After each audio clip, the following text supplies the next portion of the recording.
Certains propriétaires ont des revenus très limités et ils vont avoir du mal à faire face au paiement des taxes foncières telles qu'elles leur sont présentées. Alors évidemment, il faudrait absolument qu'il y ait au moins un blocage. C'est-à-dire on ne peut pas continuer avec une évolution aussi forte des taxes foncières, puisque si on regarde les évolutions sur la métropole dijonnaise, par exemple, on voit qu'en moyenne, on est plutôt à 6-7% d'augmentation, avec certains qui vont jusqu'à 10%.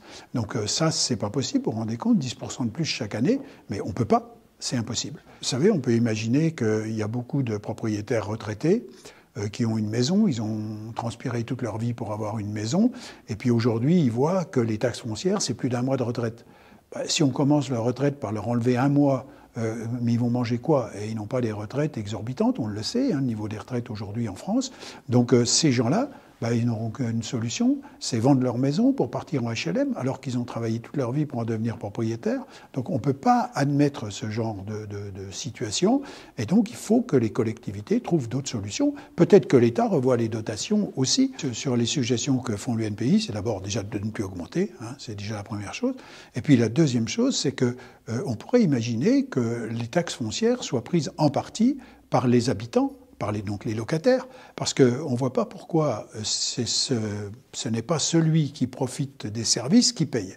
Il y a des propriétaires qui n'habitent même pas dans la commune où ils payent une taxe foncière. Donc ils payent une taxe foncière pour le fonctionnement de la commune, et c'est leur locataire, l'habitant, qui bénéficie des prestations de la commune. Donc il nous paraîtrait plus logique que ce soit celui qui bénéficie des services qui paye.